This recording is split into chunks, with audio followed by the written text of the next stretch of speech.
तर नमस्कार मंडळी. मी आज व्हिडिओ बनवण्याचं कारण एवढंच आहे की मी कराडवरून खास 150 किलोमीटर अंतरावर फक्त आणि फक्त आंबे खाण्यासाठी आले. आता तुम्ही म्हणशील एवढी लांब येण्याची जरूरत काय होती, तू कराडमध्ये विकत घेऊन पण खाऊ शकली असतीस की.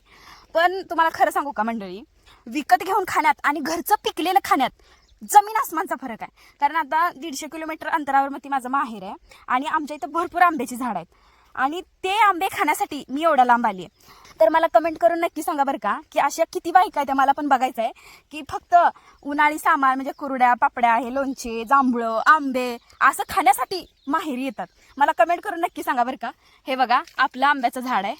सी शिट, हे बघा एक आंबा पण खाली पडलाय.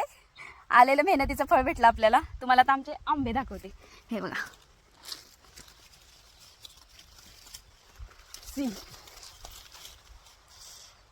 कसं आहे, घरचं ते शेवटी घरचंच असते आणि विकतचं ते शेवटी विकतच असते. हे बघू शकता भरपूर असे आंबे लागलेले आहेत आणि हे खास माझ्यासाठी आंबे ठेवलेत बरं का, अजून तोडलेले नाहीत कारण मी येणार आहे म्हणून. कारण माझं असं आहे की मला एवढा आंबा आवडतो, एवढा आंबा आवडतो म्हणजे मी आंब्यासाठी कुठे पण जाऊ शकते, एवढा मला आंबा आवडतो. तर मला कमेंट करून तुम्ही पण नक्की सांगा बरं का, की किती जण आहेत असे मला पण बघायचे जे आंबा प्रेमी आणि आंबा वेडी आहेत.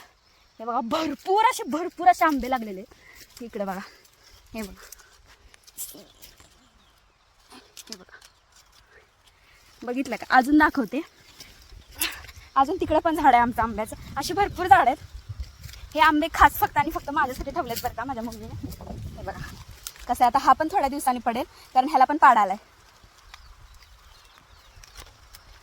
चला बाय बाय.